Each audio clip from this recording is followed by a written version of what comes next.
Bum, bum, bum, the theatre mum. Bum. Hello everyone, I'm Holly Lucas and this is The Theatre Mum, the podcast that shines a light on all the creative jobs within the industry that you probably hadn't even thought of before. So joining me today is a wonderful, colourful human who I met a few years ago performing together on an immersive experience on a train. Yes. And since then, she's been a very busy bee, writing her own music, winning awards. She's written, produced and starred in a brand new sitcom that's currently catching attention on the festival circuit, as well as co-running her own production company. We love a woman in business. It's Amelia Stephanides. Hi, how are you? I'm good, thanks, babes. How are you? I'm great. To warm us up, I've actually come prepared with some this or that questions that are completely irrelevant to anything ever. Lovely. So, I'm obviously going to be a basic bitch to start with and Let's say go. tea or coffee? Tea. Cats or dogs? Dogs. An unlimited supply of books or an unlimited supply of movies? Or movies. Yes. Have you got a favourite movie? Yeah, I do. Peter Pan 2003 live action. Oh my God. With that that- little blonde kid? Yeah. I Was it Jeremy Sprang? Oh, Jeremy S. Is Yes. Oh my God, I've not watched that in years. Wow. Yeah. I loved that. I loved him. Yeah, it so shaped much. me. It shaped me. I love, honestly, like, that was the moment I was like, yeah, I want to do this. Like, the fact that they actually brought Neverland to life was, like, fascinating to me. And the scene where they dance with the fairies. Oh my God, you'll never guess. One of my next questions is Narnia or Neverland. I bet I can guess what it's going to be. Wow. It's Neverland, isn't it? Teleportation or invisibility? Oh, that is hard. Teleportation. Fuck it. Fuck it. Pirate or ninja? Oh no! No, I'm a scallywag pirate. You are a scallywag. Yeah. Time travel to the past or to the future? This question really messes me up. I'm so sorry. Like, it's one of them. I ask this question a lot as well myself. It's so hard. I think I would have to travel back to the past because I don't think I'd be able to live with myself if I did see ahead. And especially if you saw something you didn't like. You Yeah, know it was coming all the absolutely. time. Yeah. We like the surprise. Yeah. A pet dragon or a pet unicorn? A pet unicorn. Vampire or werewolf? Vampire. My last one is be able to talk to animals or understand any foreign language. Be able to talk to animals. I do love people, but like, how interesting. And also, you'd be sought after. How many other people could do that? Oh my God, you'd be rolling in the pennies. Bum, bum, bum, bum. So now I know that actually Peter Pan is what got you Yeah. a little bit hooked on It was a lot of performing things, stuff. but that particularly. What other Yeah. things sort of got you into performing stuff? I'm very blessed because I was like born into performing. So it wasn't really thrust upon me. I was never forced to perform, but because the people around me were performing, I naturally developed that. So my dad owns a circus called Foolhardy Circus, and my mum was the singing ring mistress in the circus with my dad as a clown with his clown troupe, Mike and Joe, and they were called the Foolhardy Folk, and they had like a touring show. And literally from as young as I can remember, I was encouraged onto the stage, and I'd come up with routines. I had like some Tressler masks that my dad had just got from somewhere, and I made this whole like sequence where I had like these masks on my face, and I like played the characters to different like songs that were in the charts. I did a ragdoll act with my dad where he like brought me in a bag and I had to pretend to be a doll. But then I was actually like spitting water in his face. So naturally that was like the progressive route. But then because of that, my mum was then very sort of forefront in making sure she found all of these amazing classes for me to go to. And she was really like every weekend she'd be driving me to and from. And yeah, I feel very, very lucky because it's so quite nice. natural. It wasn't really anything that ever really said, oh, I want to do that. I was already doing it. There was never like a time when it wasn't what was happening. That's so nice. They were so supportive of it. Yeah, as big well. time. Nice. Now, you do a lot of different creative things now. So I'll start with your music. Amelia and the LoveFools. Yes. What sort of music do you like to create? Like music that is playful and fun. I wouldn't really give myself a genre because I'm kind of like a genre bending as such, because I think that as I develop as an artist, my sound will naturally develop. So I never want to like pigeonhole myself, but a lot of people have sort of compared like my musical writing to Lily Allen and Kate Nash, and those sort of like bubblegum candy elements of things that I put into stuff. But yeah, it's a really difficult one because I've also been told quite a few times that it's very obvious that I was a musical theatre kid growing up because it comes across in my lyricism. And it's like, well, maybe I'll write a musical one day. Like one day, who knows? Have you always been within the band, or have you worked as an independent artist? I've worked in a couple of different variations. So I started off just going to open mics by myself with my guitar. Now I play like basic guitar, but I was never really particularly good at being able to like play it to the standard that I wanted some of my tunes to kind of like sound, especially because I wanted to focus on my voice, and sometimes they were counterbalancing each other and didn't have the same like rhythmic, so it was kind of hard in that sort of sense. And I like to perform a bit, so I then was very lucky, met some people in a theatre show. Actually, they were in the band pit, and I ended up working with them on a project called Backwards City, and all of our music's on SoundCloud. We never like put it on Spotify or anything, but it's all on SoundCloud for free. And we used to do quite a lot of gigs, and that was really interesting for me because I was like 16 to 18 when I was in that band, and the band members that I was with were all like already professional artists. They were like 7 to 8 years older than me. I think one of our drummers ended up being like old enough to be my dad, like not in a rude way, but like I still speak to all of them now. Like we've created like a really lovely bond. But that was really nice because I felt like they really kind of like took me in, kind of showed me the ropes a little bit. And then I was like, okay, there's some cats running around. And then I was like, okay, you know, I love this sound, I love where this is going, but maybe I want to explore like something else. So I then just started naturally like writing some stuff, and then I just literally went on Instagram and was like, yo, who wants to come and join a band with me?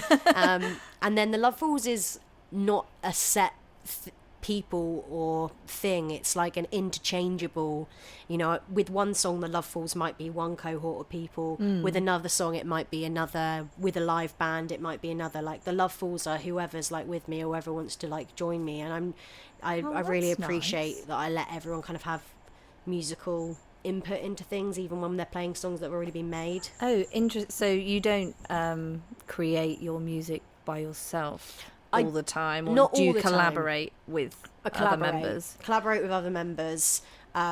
They bring their own musical elements into things, particularly with the EP that I'm going to be releasing next year in 2026. All of those artists equally had like a say in like, you know, the bass part that was written and the guitar part, even though I'd maybe come up with like the lyrical rhythm and I knew like the path and the journey that I wanted the story to take from song beginning to end, but they were the ones that kind of created this sound as such. Yeah. What is your writing process like for songs if you're sort of lyrically minded? So what I'll do is I often write lyrics first, and lyrics come to me at the most random times. The times lyrics always comes to me is when I'm like walking from one place to another, like to get somewhere, and I'll just randomly think of a lyric and I'll be like, oh my god, I need to get my notes out and like write it down. And then after I've got like a couple of bits of the lyric, I'll then sort of fine tune it, and like I'll pick up my guitar or pick up my like keyboard, and I'll like find some like chords that I feel like are like the root chords for the song, and then I'll sort of see how they kind of layer together, and then I'll make a really like basic version of the song. So maybe like 4 chords, or like really like this is the verse, boom boom, this is the chorus, boom boom boom, and then I'll take it to other musicians that I want to be involved in the process of this song, and Say, I'll go, I really want a guitar in this. Yeah, going boom boom. No, and I'll play what I have, and I'll be like, this is the kind of melodic sound. where can we go with this? Because I also like to use like sound effects in stuff as well. It's not all just music, like you know, like bubble sounds or like I think in my EP, like I just picked up a ukulele that was in the recording studio and I literally just played like one note on it, and it has ended up like in the background in bits, and like bits of my voice have been like distorted and made sounds as well. So yeah, it's really like it's quite an interesting process. But sometimes it's actually really daunting because I play instruments, but then, as I said, never quite to where I want them to go to make the song. Sometimes it's like, like how can I complete this without these other people? Yes. So I got a loop station this year, and that's kind of like made things slightly different because I'm now able to like layer loads of stuff together, and eventually I want to be able to perform with that loop station like live on stage and just be me. But that will be a journey. That sounds like a scary prospect. Yeah. My husband also writes music, but recently he's started using, he found an AI program, and we're not like okay with AI on a lot of things. No, we're not. But he wrote some music like 30 years ago, and it's just been on tapes. Wow. And this program, he's been able to put the tapes, which are quite old recordings, into this AI program, and it's basically done. He'll put in like a prompt, like turn this into an 80s rock ballad, and it will spit it out, produced his music as. But I mean, you have to find the right prompt, and he can do like 30 goes until he gets a sound that he likes, and he can say, I need a sitar on this bit, please. And it will do it, because also he used to sing, but he lost his voice because he got pneumonia, so he doesn't like singing anymore. Yeah. So he finds it really hard to write music, whereas this has allowed him to sing into it, and then it will spit it out with no problem. Wow, it's crazy. I do and I don't agree with it. I'm like, same. To an extent, I'm like, that is phenomenal that there's equipment that can do that nowadays, and the fact that even if people aren't able to do everything for themselves, they still can, because sometimes it can feel like you're burdening people, right? Yeah. Even though you're creating, it's your creativity, and sometimes bringing other people into that when they're not as passionate, it can then like dampen things slightly, because you're like, oh, why aren't they getting excited? Yeah, and a lot of the times it's like, can you please volunteer your time? Like, I can't give you any I don't have any money to pay you. Like, yes, literally. I think it depends on your reason for using the AI. Like, because I'm not gonna lie, I've used it for I'm dyslexic, so sometimes when I've been writing like applications and things like that I've been like, or like, you know, emails that I just want to get like proofread slightly, and I'm like, could you just ChatGPT help me? Yeah, literally, I'll write it out first. I never ask it to write something from scratch for me. I think that is, you know, but I will say to it, I will write something myself, and then I'll paste it and be like, please can you like proofread this for punctuation, like spelling, and like just like format it a bit more, and that's really benefited me being dyslexic. Like, it is actually a disability, because I'm not actually, if someone was to say to me, do an essay by word, I would be the most well-spoken, pronounced. But if someone was like, write all of that onto a piece of paper, I'd miss commas, I'd miss capital letters. So I appreciate it for those elements. Yeah. I know there's just been a thing with a song that's on TikTok. Oh, yes. And they've like the thong song. Oh, the thong song. What's that? You know, the thong Oh, I've song. not heard this one. It's been put in and spat out as if it's sung by a preacher in a church. No. It's actually banging. Wow. But I'll have to check that is one like out. Going around TikTok at the moment. No, because there's been I think there's like about to be a lawsuit. Is there? Yeah, Georgia Smith's like record label company are about to sort of sue, because this artist, who's like an AI artist, made a song that goes, pull me closer, yes, tangled up in wine. It's something like that. Yeah. That's like the tune, and it literally sounds like Georgia Smith. Like, everyone thought it was her, and so there's this thing to say that they've definitely like used her voice to like mimic that sound that they've made. So they're trying to. So I think what's happened is they're now trying to claim some royalties on the song. I mean, which is fair. That is fair. I think that's completely valid, to be honest. But yeah, it's a weird one. Yeah, it's like the AI actress, the Tilly Norwood thing. I don't agree with that at all. But I don't understand What's that. the point? Look, Why have you made a white brunette girl? Yeah, like there's there's so like many of 5 them. million of us trying I to know. act. It's fucking mental. And sorry, I keep swearing. I'm like, Oh am no, I you allowed to, like... can swear. Oh, okay. I do. A lot. It's fine. What's interesting about her is that when that came out, I remember doing quite a lot of like research to like be like try and find videos of her, and there's barely anything online for you to actually visually look at or watch.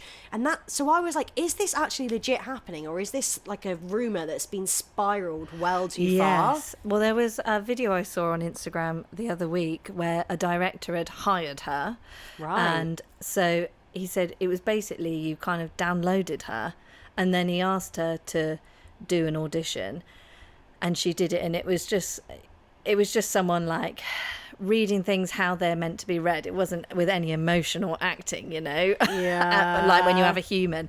But then he said, see, this is the best version I got, because here are all the other random versions that she spat out, and there would be so many like technical glitch, like the lights would go off on her halfway through. She'd turn green at one point. And like there's so many weird technology blips that it's like, what's the point? What is the point? What actually is the point?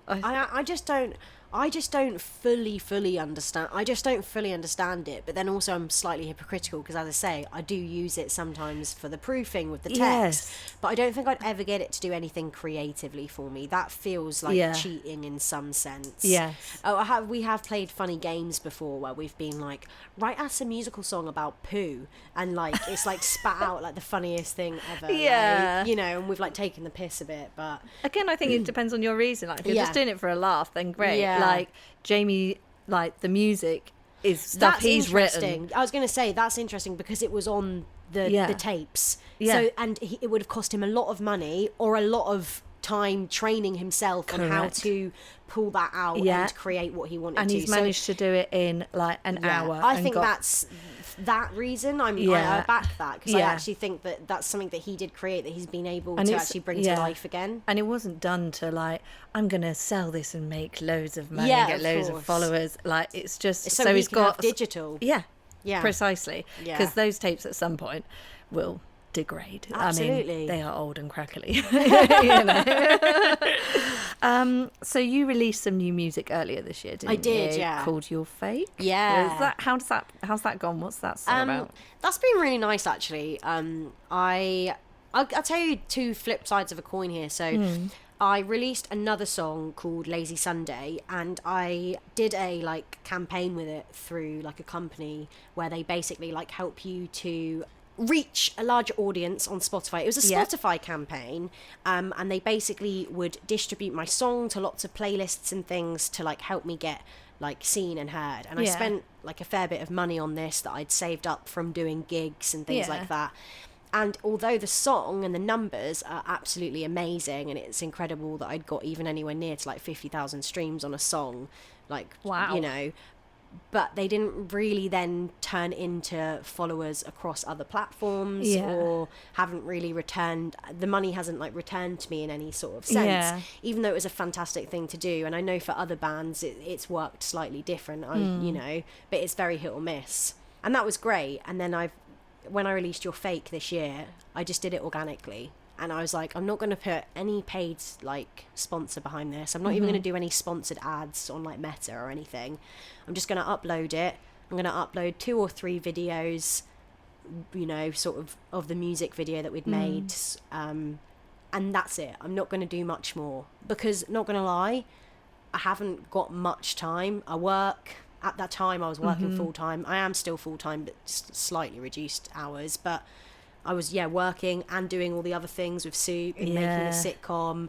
So actually, like, my music has been a bit neglected recently. But that was really interesting with Your Fake, because I just did that small thing, and the return on that, considering it's been out for less than a year, it's over. If I just actually pull it up right now, I can just actually see how many streams it's got in under a year in comparison, and it being organic. Do you know what was embarrassing this year on my Spotify Wrapped? Your Fake was my second. I was going to top say, song. were you But I your only top streamed. artist? Yeah, no, I wasn't my top artist. I wasn't in my top artist, but Your Fake was my top song. But it tells you how many times you streamed it. I only streamed it 7 times. Embarrassing. Musician. I don't listen to much music. My Spotify Wrapped, I listened for a total of 2 days. Like, that was it.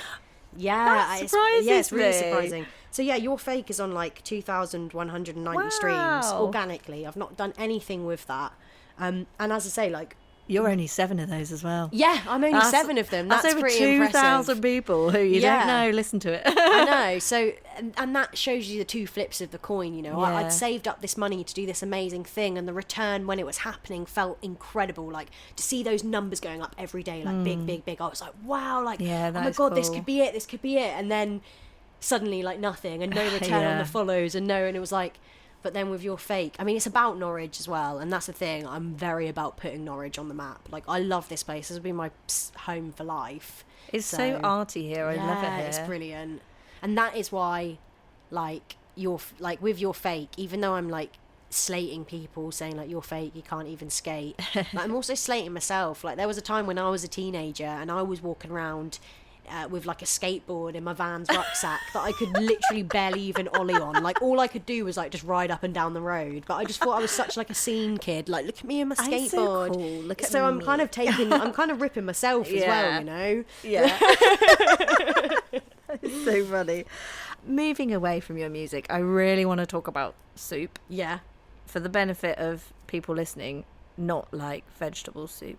It's a production company that Amelia co-runs with Jamie Sacco, who is also her housemate. That's Yeah, handy. he might randomly Might even appear. He might appear at Who some knows? point.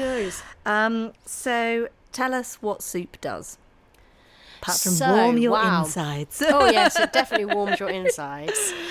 Wow, where do I even start? Because it has grown. I'm not going to lie. Like, it is something slightly different to what it originally was, but it still has those like core roots. So, Soup is a place for like anybody. It's a stage for people to perform on, and it's also a group of like friends and like-minded creatives who wanted somewhere to be able to release their creativity. So the original night started because Jamie had a short film that he'd just made, and my band wanted to do a gig, and we thought, why don't we just do a night where your short film combine the plays? two. Yeah, exactly. That Let's is a just do great it. idea. And then we're like, oh, we know other performers. We've got friends who are drag artists. We've got comedian friends. We've got circus friends. Let's do a little cabaret kind of thing. And then we met this amazing drag artist who I won't say the drag name because they've now changed drag names and things like that. So I don't want to bring up a dead name. But we met this fantastic drag artist who ended up hosting the first few events for us. Because after the first one, we like sold out, and we were like, wow, people really want this. Like, this is something different. that people want. Like, and we didn't just have artists performing. We also had a couple of business stalls there, like doing like selling their like work. And we had an artist there doing like live drawing and stuff called Ed LeMay. And so after that event, we were like, yeah, we'll do another one. So we booked another one for in 2 months' time, and we did a call out. So we were like, we'll let anyone come and be part of this. Me and Jamie won't showcase our work at this one. This will be for anybody else. And then it was doing so well that we then ended up being able to move into a new venue, because we were at Voodoo Daddy's, and then the venue didn't have enough capacity for how many tickets we were selling. So God. I know, it was incredible. So we were need like, to expand. yeah, so we went and knocked on the door at the Arts Centre and was like, oh, we'd like to set up like coming in and having a chat with you guys. And Pasco at the Arts Centre had already kind of like seen what we were doing and was really here for supporting us.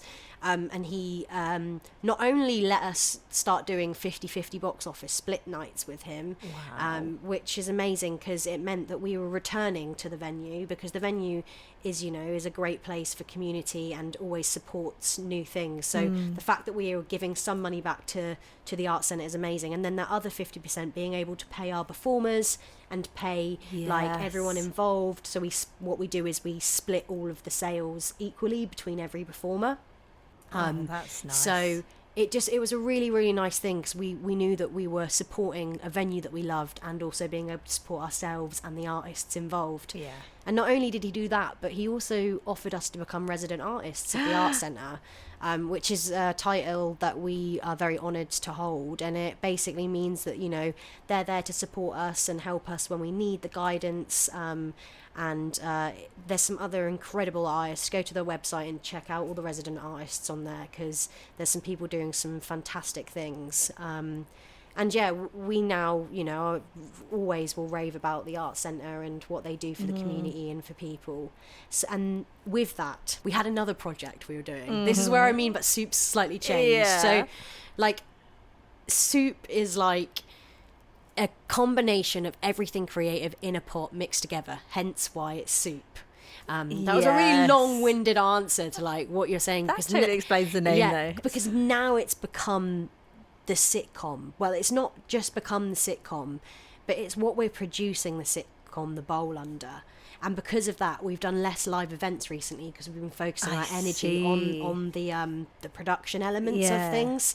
And we've also did a charity event with the Samaritans charity, where we basically did an event called the Baton of Hope, and we made we're making a documentary video for them of like the walk and the people holding the baton, and it was all for mental health.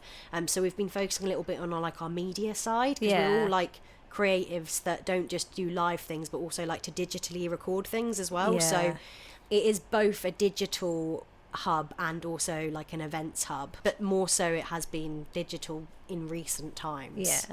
So you also did a festival as well, didn't you, in the summer? That was with my dad's circus. with my dad's circus. So we take over.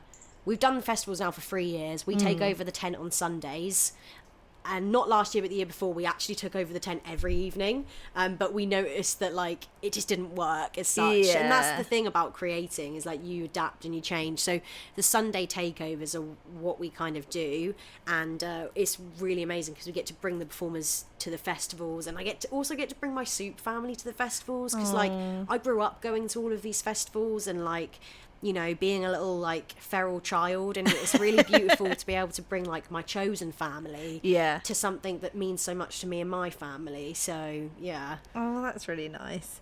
So is it just the two of you behind Soup? Is there anybody else behind it? Yeah, me and Jamie are the CEOs, or SEOs as we called ourselves, Soup Executive Officers. Oh, very However, nice. SEO also is something to do with like strategic marketing or something. So we were like, okay, maybe we should. So I am the creative director and the producer of Soup. So I deal a lot with like our admin and like, you know, fine tuning our projects and stuff. And then Jamie is our marketing like director and manager, and then also is very much kind of like a co-producer in a way as well. So like it's very like shared, but there is more of us. We're very lucky. So we live next door to our two other best friends, Aoife and Olivia, and they've been helping us for about 2 or 3 years now. They like do stage management and artist liaison for us when we do live events. And then Jamie's partner David, he's done some like logo designing for us. We have Ed LeMay, who's our resident artist, and he's been at every single event that we've ever done. And he's been there doing like live caricatures and drawing. And then we have Lewis and Jack, who are new additions this year, but have been friends with all of us for a long, long time. And it just felt weird that they like weren't involved. Yeah. So we were like, yeah, you guys definitely need to. Because they're involved in the bowl, aren't they? Yes. Well, Lewis is yet to appear in the bowl, but he will He will be in a future episode. Yes.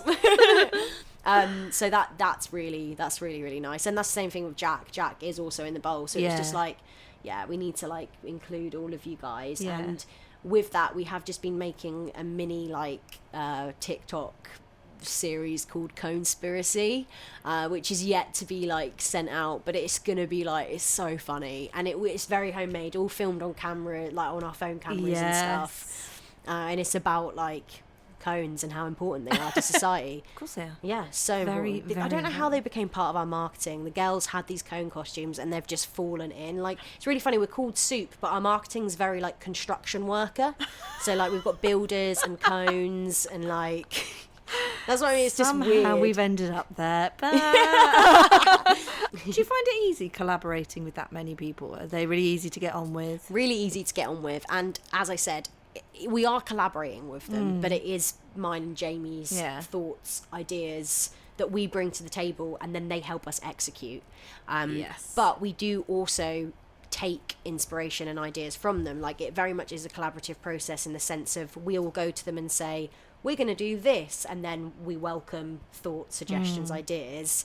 And David, Aoife and Olivia started making like a little like newsletter, and we kind of just said, go ahead, like, you guys run with it, that's your project. Like, and it's really cool because it means they've got like ownership over something, and we are very much like a collective. And I think as we grow and as we expand, everyone's place in our team will become more apparent and more obvious. But I think at the moment, because we're just doing live events and the bowl, very much is driving from me and Jamie. But I don't know if you've heard of a company called Smosh. I'd never heard of them. Jamie showed me them. They're like a YouTube social media kind of like group, and they're in America, and it's like group of friends, and they just have this huge warehouse and all these like amazing costumes and rooms, and all they do is like make content and make skits, and like that is the aim. That is where we want to go. That's what we want to do. We want Soup to be our job, to be our full time. To actually be able to make a living out of doing that. Absolutely. Tell us about the bowl. Tell us more. What is it about? The bowl is about everything and nothing. It's about the space in between. It's about being sort of like, 25 to 30, over 25's category on X Factor. Oh, like, no, you're basically ancient. Exactly. Like, life really cannot get worse than this. But I still feel like a bit of a child. And everyone still looks at me like I'm a bit of a child. So where am I actually placed in life? And the mundane tasks of life are actually a massive wild adventure. So the first episode's about, which is the one that's in the film festivals at the moment, it's called Socks on Trial. And it's about one of the 4 housemates losing their socks and putting the rest of the housemates, plus a couple of additional people who were at the house that night, on trial to try and find their socks before they go to their very important interview. This explains a lot of the behind-the-scenes videos that I've seen. It's very, very cartoon-led, if that's a good way to explain it. Me and Jamie take a lot of inspiration from SpongeBob. So it's like cartoon. It's so colourful. Yeah, absolutely. It's really cartoon, but with real people. Yes. Yeah. Yes. Yeah. So where did the idea for the bowl come from? Because you've been writing it for like 4 years or something, haven't you? I walked into Jamie's room one day, and I literally just said, what if we like wrote this thing about this like character like losing like their socks and like putting the rest of the house on trial? And Jamie was like, yeah, that's a really good idea. Like, it literally was, and the way Jamie talks about it in some of the Q&As that we've done is he says that he basically says that I walked into his room, like I do a lot of the time, with an idea, and a lot of the time these ideas don't go anywhere, but this one landed in a really weird way. And then at uni, in my first year, I did this collaborative project. We had to devise something, and during that devising process, this never ended up being used, but we all wrote a monologue about the day of a week, and the day of the week that I had was Tuesday. And I wrote this monologue that then actually, because it wasn't being used, I was like, oh, this could be a really good way to start it. So now all of our episodes are set on a Tuesday, and nice. Each episode is narrated by one character, but it's about another character. So it's about how that character kind of saw this thing, but the main protagonist in it is a different character. And every episode will follow that same thing. So it starts with them saying, this Tuesday was da-da-da-da-da. So I narrate the first episode, but it's about the character Bix. So yeah, it was literally just a walk into the room. Here we are. Okay, we've got some stuff that we can use. And then every night when I'd come home from work and Jamie would come home from work, we'd sit on the sofa and we'd both just like word vomit and we'd just get things on paper. We just like naturally just started writing it, but it took kind of like a long time to sort of visually write it out, because there were so many flashbacks. It was like the first person goes up to the stand and they told you what happened 9, 10, 11, 12, like all of these times in the morning, and then it was like piecing it together. Okay, so now this person's going to say what they did at 10, but it had to be the same story but slightly different. So when we were writing it, it was almost like a jigsaw trying to piece it together. Writing episode 2 was so much easier because we didn't do the flashbacks in episode 2. It's narrative like all the way through, like linear. So it was like that took a long time. And then with with the idea of the socks, I don't know where we decided, but something that was a very, very early idea was that it was going to be called The Bowl, and all the characters are going to be named after cereal. I don't know why that was, but that started it. Like, everyone's characters were named before we started writing it. So it was like we had... Originally, Bix's character, we kind of originally wrote it as like a sort of like a male part. We felt that was what it was. And then a friend of ours called Will, who was non-binary, ended up playing it in, like, we did... You can see it on YouTube. We did a like a 5-minute intro of the gang as like a way to like earn money to be able to like actually make the sitcom, and then that happened like 2 years later. And Will plays Bix in that. So then Bix became non-binary through that, and then after we'd filmed that, we were just like, it just didn't feel right. Something didn't feel right. And then we realized it's because Bix needed to be a girl, and I'd met this amazing person at work. So I'm sidetracking again. I was telling you about the names of cereal. You can tell. I'm sorry. I'm just going to name drop my things. You can tell I've got ADHD right now. No, it's fine. So that was a character change there. We were like, Bix needs to be a girl. And then we had another friend who we wanted to play a character called Coco, who went through an identity journey and then didn't represent what Coco was going to be, so we then recast that part as well, because we didn't want to make them have to play something that they didn't then connect with. So we have Hannah Bix Wheater for Weetabix. Yes. We have Shred E. Evans, lovely, like Shreddies. We have Tori Penelope Sugar Puffin for Sugar Puffs, and Tori, the other bit in there is that you'll later find out in some episodes that she's from a Tory family. So she's Tory, and then her sister's called Libby, as in like Lib Dem. So it was like there's like accidental. It's not accidental. And then we've got Cocoa Poppy Figs, and they're the 4 that live in the house. And then we've got Milk, which is like Bix's like mate that no one ever seems to remember exists apart from my character. And then we've got Spoons, who is their dealer, and he sells them cereal. And then that's in episode 1. And then in the next episode, episode 2, we've just introduced a character called Honey Hoopson. Fantastic. And Porridge. So all of them are like loosely related to like cereal or breakfast or something in some way. Was there any reason behind that? Absolutely no reason at all. I Bowl. don't. It was. It just. I don't I feel even like know bowl where goes it with happened. soup as well. Yeah, you know, that's exactly soup it. bowl. Thank you very much. So you won the Peter Barrow Bursary in the Norfolk Arts Awards in 2024. Yep. So from that, you actually won some money that you could then put towards actually producing this sitcom that you'd written. How helpful did you find that? Yeah, so the money that I actually won from that award, I actually used towards my music. Fantastic. Yeah, so, but that award I did win because of my work that I'd done with Soup. So that was a really interesting award where there was no nominations for it.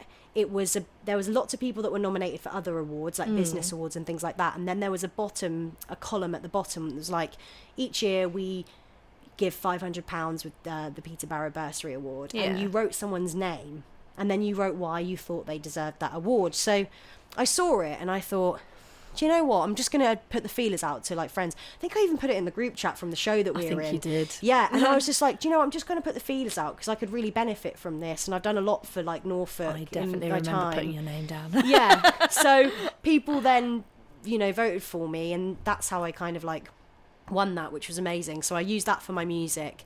We had a crowdfund for the Bowls first episode where we raised just over £500. Oh, great. So we were able to pay our cast and crew their travel expenses, and we were able to feed them every day and provide props and costumes and everything we needed. Oh, great. So even though we couldn't pay them for their time, we were able to contribute something towards things.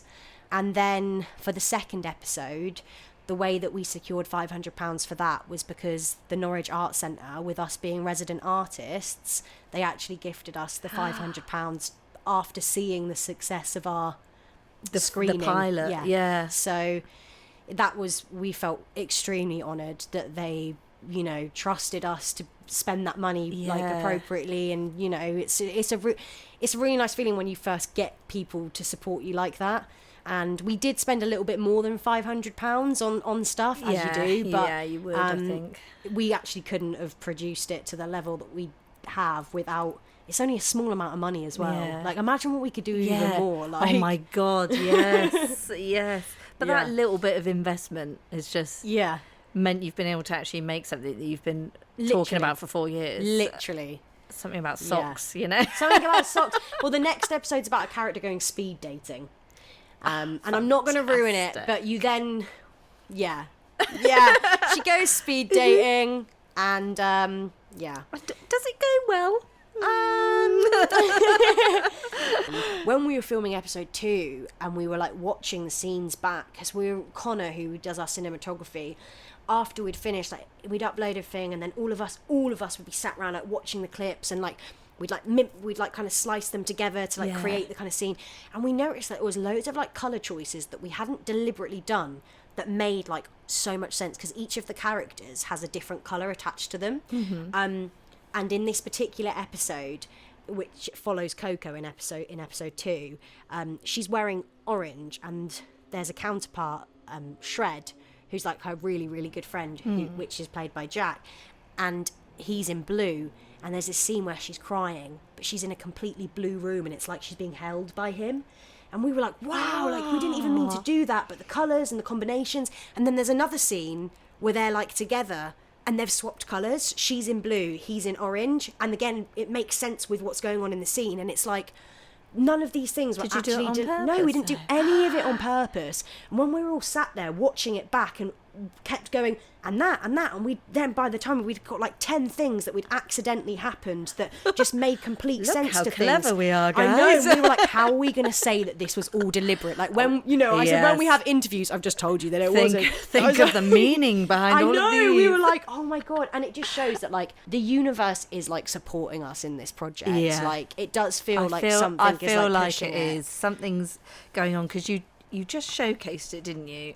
Yes, we did a showcase networking event with Liftoff. Yes. Which is basically a couple of people. There was about 12 of us selected for this particular one which took place in August, and we sat on a Zoom call, and everyone showed their trailer videos, and then we had like a Q&A session, and we we talked about like the process, how much money we had to make it, and then we all got sent a link to everybody's films, and we had like 2 weeks to watch everyone's films, and then we had to fill feedback forms in. Yeah. You had to fill in 5 feedback forms in order to receive your feedback back. Okay. Me and Jamie, being the nerdies that we are, we watched everyone's I was film, gonna say, I and bet we you did watched all of every them. single feedback form. Yeah. We received like 5 feedback forms back, but all of them were like really good and like really nice. So even though we didn't receive as much back as we kind of hoped, because when we did our pilot episode screening, we also had feedback forms at that as well. Oh, did you? And it was quite interesting to see what people like said about characters and thought about it, because we hadn't actually written episode 2 at that point. I was going to say, did it influence what you then did? It did influence little bits, because we were like, okay, they think this about that type of character, let's make sure that this is like highlighted more and stuff like that. And even when we're working with the cast, like when we're all here, the cast bring things when we're doing scenes that then influence how we write the next episode, which, even though in a way I'm like, some people probably would have written all of the episodes and then been done with it. Yeah. We know what the synopsis for all the episodes is. We know exactly what happens in every single episode, but we deliberately haven't written them, because That is when a we're really working with interesting way each of other, working. things naturally happen, and ideas Yeah. naturally get brought out. Like when we were filming episode 2, like this October, so literally like 2 months ago, when we were filming that, we were talking about episode 3, and everyone knows what's going to happen, and then people were like, oh yeah, and this could happen, and then we've started writing episode 3, and we're like, yes, okay, so and so said this, let's definitely put that bit in there, and like, yeah, it's really cool. That is cool, because now you're going in March to Pinewood Studios, aren't you, to showcase, which is so cool. Mental. And She's going to London, baby. I know, going to London. So we're Bloody part hell. of the London Liftoff Showcase Yes. festival that's happening right now. Yeah.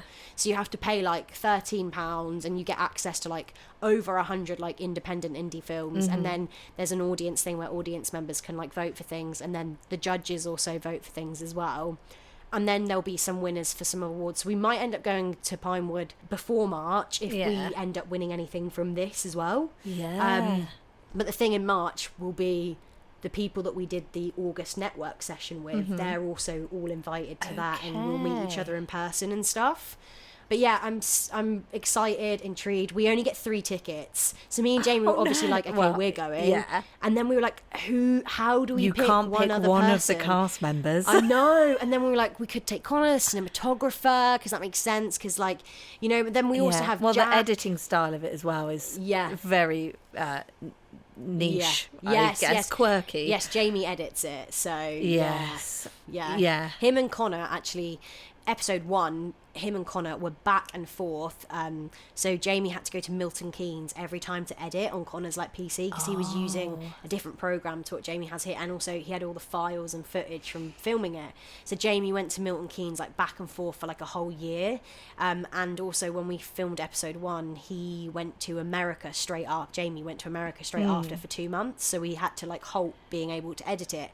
Episode 2 we filmed in October, and we have finished the edit already. It's December. God. It's like literally like the second week of December. 2 months done. Yeah, but we're now adding visual effects, and we have a complete original soundtrack in all of our stuff. So I'd expect nothing less. Well, someone in my band called Jack, who's like kind of like the producer of my band. He is the producer of the music for the bowl as well. So I mean, it had some of the feedback it got after the recent showcase was really good. Even the people who were like, it's not really my sense of humour, but I can see like they compared it to like Spaced, like at the live one as well, a lot of Spaced, a lot of people again saying it's not their sense of humour. Fleabag, In-Betweeners, like it feels like something. Yeah. Like, I know, it's exciting. I know, and it's like exciting. they were like, you know, I can see it being a cult classic, and like I know, I loved that comment. I love that comment because I can see that. Not gonna lie, I did cut out some of the bad bits. Like there were. You're not gonna put the bad bits on there, are you? Someone wrote like, could see this working on YouTube, but definitely needs to be shorter. 22 minutes at least. Maybe cut out the first 5 minutes. I was like, oh my god, that's like so like precise. No shade to whoever wrote that. Like, fair enough. Like, you're being very like to the point. But I was a bit like, wow, like that's just like. How long are your episodes? So. We actually were talking about this the other day, because like you are right, with sitcom episodes they are really usually about like 22-ish minutes. Yeah, these are breaching to the 30-ish over. I think episode 2 is like 32 minutes. I think this episode is like 28 to like 30 minutes or something. The first episode, the pilot. But we say like creativity is what it is. Like I'm not gonna try and make it the exact time it needs to be because it fits into the box of everybody else's idea of that thing.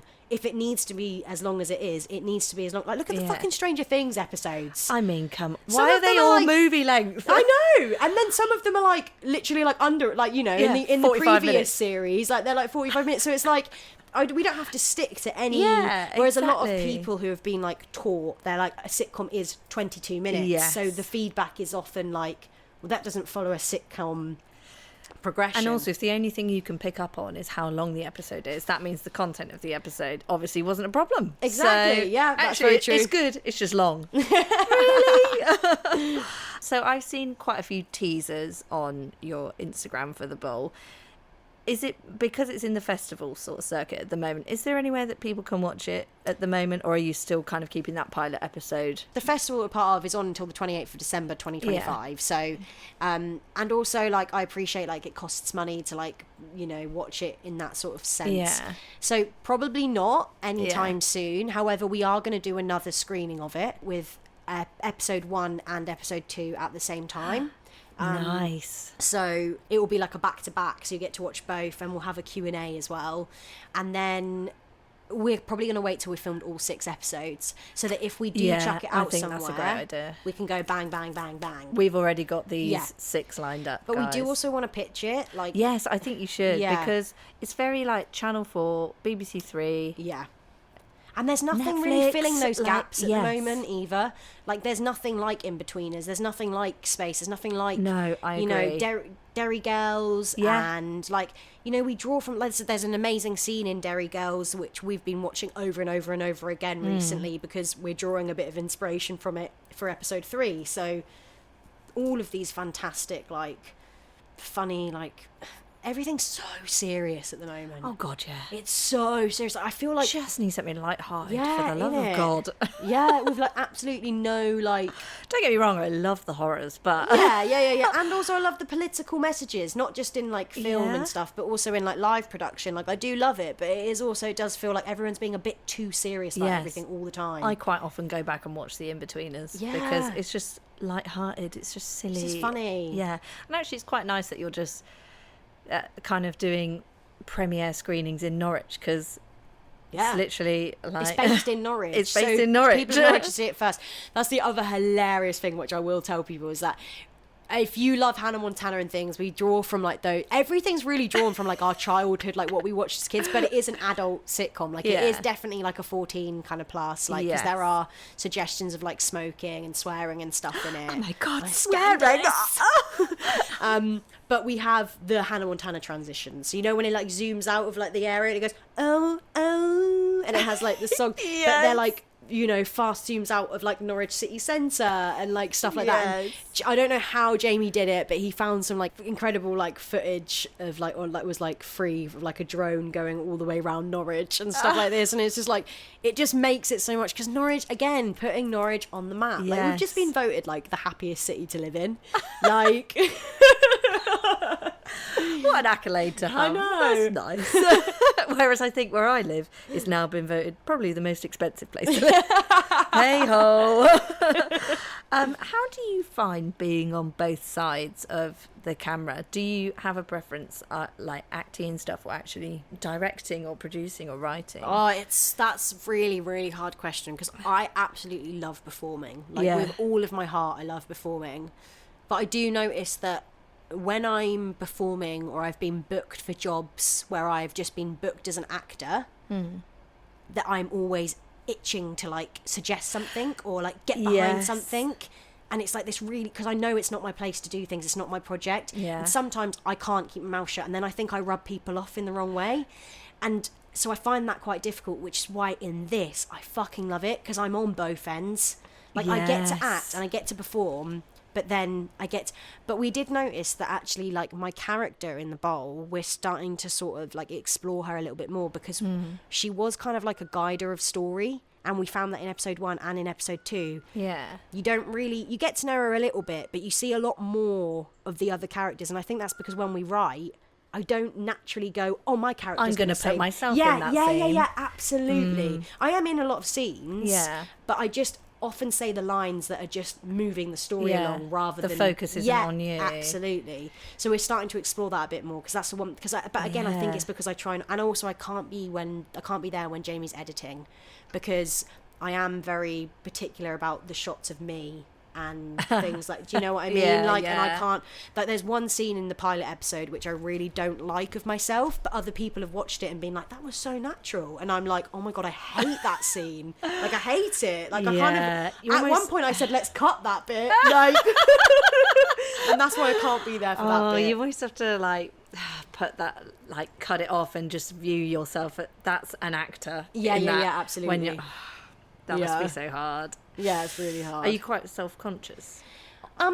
Seeing it's yourself really back? Weird. Yeah, seeing myself back. I'm not self-conscious. I'm judgmental of myself. Like I'm a you bit. Just have high standards for yourself. It's really weird, because I'm really confident and really outgoing, but I am also quite like insecure about things as well. So even though I'm like, it's great, like there is this thing in me that's like, oh my God, you've got that spot on your chin and everyone's gonna be looking at it. Why didn't I put some makeup on there? Literally. Or like, oh my God, your cleavage is out a little bit too much, people are gonna get the wrong end of the stick. Oh my God, that's, you know, I didn't, because I'm well inclined, often I feel like I look like suggestive or I look provocative, when actually if someone who wasn't as well, exactly, it's like someone who wasn't well inclined wore that same top, it wouldn't have that same suggestion. So it's like, you can't help the size of your tatters, baby.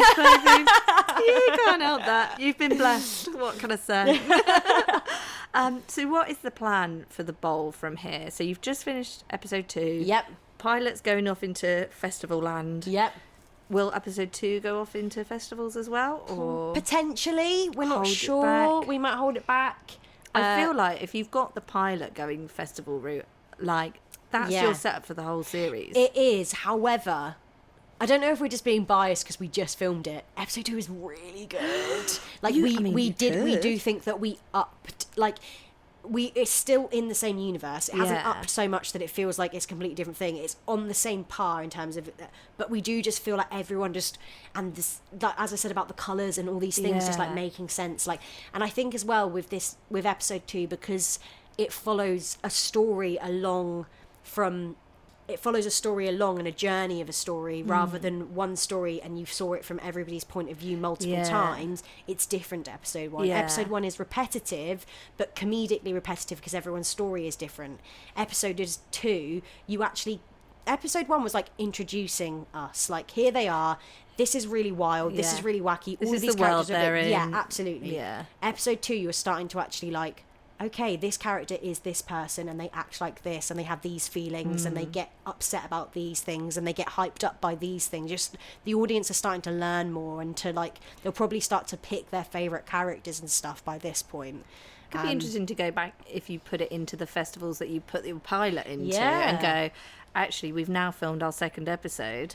Yeah, big Here we time. go. Thing is, with the festival circuit, there's not many festivals that are specifically for like pilot episodes for sitcoms. Like, even when we were doing the Liftoff Network, like, all of those other films were like, ours was the longest. We were really like, not embarrassed, but we were like, oh my god, like, ours is really it's long. a lot of like short films usually absolutely, in those. which were all fucking phenomenal. And the other amazing thing about it is that we're meeting and networking with people not just from England, but all of these people from like across Europe. Global and it is global. It's amazing, and that was really interesting. Like being on this call with them and stuff, like, and hearing the same things and the same processes taking place like across the waters. And there's something really beautiful about that. Like, we're not even in the same city, but there's this mutual energy between us. But the future of it, sorry, because we just went round again. We didn't even answer the question, did we? We'll film the next episode 3 will probably get filmed this year in 2026, so great. Probably episode 4 as well we'll probably be able to do as well. Now we're on this sort of like, now we've got in the swing of things and we just know it. And then once we've filmed all 6 episodes, as I say, we're gonna like maybe like pitch it, and then if the pitching isn't successful, we'll release it ourselves as a YouTube series. So in terms of Soup, going backwards, in an ideal world, where would you like to see Soup going? So Soup is the production company that homes the bowl. So Soup, when we are uploading to these film festivals, we're first and last name is Soup Promo. Our company name is actually Soup Creations. So we are registered with Companies House, and we are called Soup Creations. Soup Promo is our social media channel because we are promoting ourselves. But we were originally Soup Promo, but we felt like when we registered as Company House, because we only registered with Company House like a couple of months ago, we felt like Soup Creations means that we can explore gives you more scope. Avenues. Especially because you're doing a bit of live stuff, a bit of video content. Absolutely. And also making things for people. So we've been booked for freelance jobs where we've made like social media reels and things for companies, and then obviously doing some charity events. We're making the documentary for the Baton of Hope with Samaritan's charity. So we've been doing like all sorts of things. So I think the goal with Soup and its progression will be that we just continue to explore all of these avenues.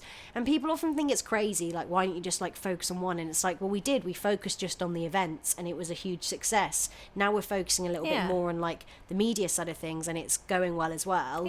And then once that's also established, it's this thing of like, someone could hire us to literally not only run their event but also do all of the content for their event as well. Like, it's like we are in... Yeah. And you didn't jump into all of those things at once. You know, you did a little bit of this, absolutely. And then you thought, right, let's expand and do this instead. Yeah, like, absolutely. Or as well, really. And this is where the bowl was filmed. Like, we can't leave this house until we've finished it. No, that's it now. We need to film up to episode 5 here. Episode 6 is going to be slightly different. It's going to be like we're going to explore something a bit different. It's not going to follow the same... linear. It's still going to be about the characters, but like we're just going to explore something different with episode 6, so we don't necessarily have to be in this house. But that's quite interesting as well, because I'm almost 27, Jamie's almost 29, like we've both got partners, like we are also making steps in our muggle jobs, as we call them. So it's like, oh, we need to either get this done or we just need to ride the wave of being housemates. Yes. For at least another year and a half, my friend. Have you got any other creative plans in the pipeline? As a creative person, I just find we don't tend to just stick and do one thing. And no, not at all. I'm actually considering writing a play, which, I don't want to spill too many beans in case someone listens to this and then steals my ideas. Not that I think I'm like that amazing, but but it's kind of in the universe of what your podcast is about, actually, in the sense of like how creative jobs are kind of sometimes seen as though you haven't made it unless your name's on West End, Broadway, Netflix, BBC. If you haven't got a noticeable credit that someone can be like, oh, I've heard of them, then they somehow think you haven't made it in any sense. Yet, actually, my full-time job and my life is in the arts. I don't work. I don't do even my muggle job, I'm very blessed. I get to work in a creative arts building. So it's like this thing of like, I have made it. You know, I'm doing what I always wanted to do as a kid, which was be creative. Yes. Oh my God, yes. So I totally agree. If somebody was looking at creating their own work, what sort of advice would you give them? Because it is quite scary going and just going, right, I'm going to make my own work. Because, you know, you may not make a lot of money out of doing it. No, you've got to take that risk. Yeah, you just got to take the risk, ain't you? Yeah, what sort of advice would you give someone who was saying, hey, Amelia, I really want to make my own work, but I don't really know where to start? I would say find a tribe. That's like my first big thing, is like find a tribe or a person who is either involved or is someone that you can like word and brain vomit to and will help encourage you in some way. Because I think it's really good to always bounce off somebody and help them. They can help you like logistics and like actually make sure that things are like manageable and proper. So finding a tribe is definitely a big one for me. And I wouldn't be able to do anything that I do, even my independent things, without the people around me. And I think also take a risk. Like, you know, with putting on Soup, the first event, me and Jamie put our hands in our own pockets and paid for the venue, you know. And then when we made ticket sales, we paid ourselves back. And we were lucky that we, you know, broke even and we were able to pay ourselves back from those ticket sales.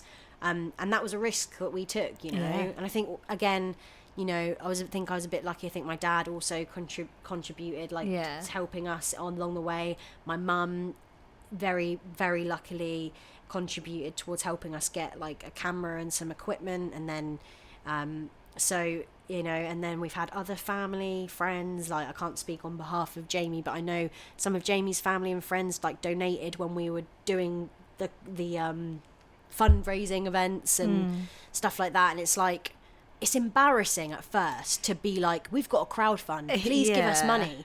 But actually it paid off. Like, people did will help support us. you.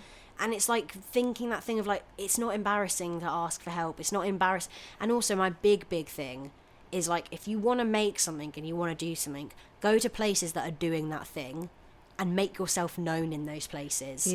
Like, you know, we go and support other people's events. We go to other people's gigs. We go to other people's film screenings. Like, we support other people and share their work online. Like, you are creating a community. You're creating something that people, you want them to invest in. So you need to invest in them as well. Gosh, you're very wise today, aren't you? Thanks, babes. Oh God, what great advice that was. I've done a few like industry talks. Oh my God, she's it's like when you're not working, 75 quid to do an industry talk. Sure. I'm there. She's experienced at this. Do you listen to other podcasts at all? I'm not really a podcast guy. As I told you about my Spotify earlier. Yeah, you don't listen to any music. I'm really weird. I know sometimes I do like podcast recommendations and things, but are there any shows that you? I'm a big watcher. I binge watch stuff. I'm a big watcher of things. But yeah, it's really, really weird. I barely listen to music. I barely listen to podcasts. I've got a very small attention span, and also a bit deep of me. But I go into freeze mode when I'm by myself, and like I can get Just a little don't do bit. anything. Yeah, I don't. Not that I just don't do anything, but I can get a bit funny about having sounds around me. It almost feels like it's distracting me. I can't even put the hairdryer on sometimes, like because I'll be like, oh my god, the sounds. That makes total sense. I can't, if I'm working, like writing work, I cannot have a single noise. Yeah. If there's a fly in the room, I'm literally like, where the fuck have you come from? Get out! It's like annoying, kind of as well. But like, Are there any shows you've watched recently that you would recommend? God, I've watched a lot Or of movies. Bodies, which was on BBC. That was amazing. Was that a film? It was a TV series, and it was about a crime that happened.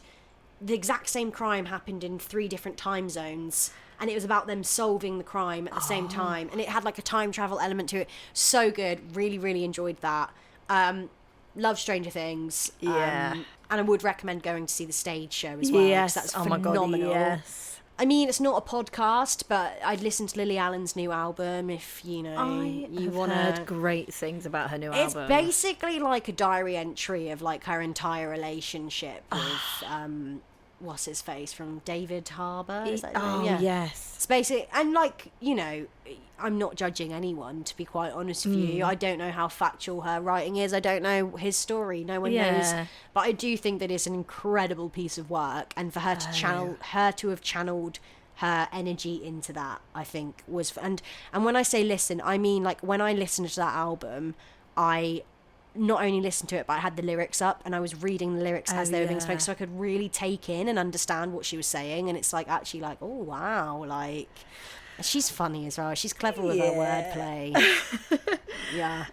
So where can people find you on the socials or on the web if they'd like to go and follow you? Well, you can follow us at soup_promo for all of our soup and the bowl related content. Lovely. And then you can follow my music at Amelia LoveFools. You can follow the Theatre Mum on Instagram at the Theatre Mum, and that's the only place.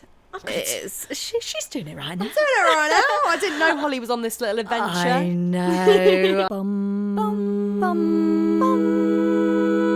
Well, that's it. We've made it to the end. Wow. That was over an hour of chin wagging. No, it wasn't. Yes, it was an hour and a quarter of chin wagging. Wow. I'll tell you what then, my recommendation for a podcast to listen to would be to listen to The Theatre Mum. Oh my God. Because I probably will listen to you, because this is the type of content that I would listen to. I do watch like educational videos where people are like talking about their life, and I love grassroots people, real people talking about real things. I will listen to your podcast. Oh, thanks. That's my plan, because I'm not friends with celebrities and What are you talking about? West End royalty or anything. I saw you having a coffee with. Oh my God, I was with Carrie Hope Fletcher. Yeah, the other all day. of them. Yes, all of those. I couldn't even think of a celebrity's That's name. how little we know anyone. No, they're all just normal people that I've worked with. You know? So because we're here. we are actually making a living out of doing these nonsense jobs, because why would we want to do a serious job? Anyway, from one creative to another, break a leg, guys. Bum, bum, bum, bum.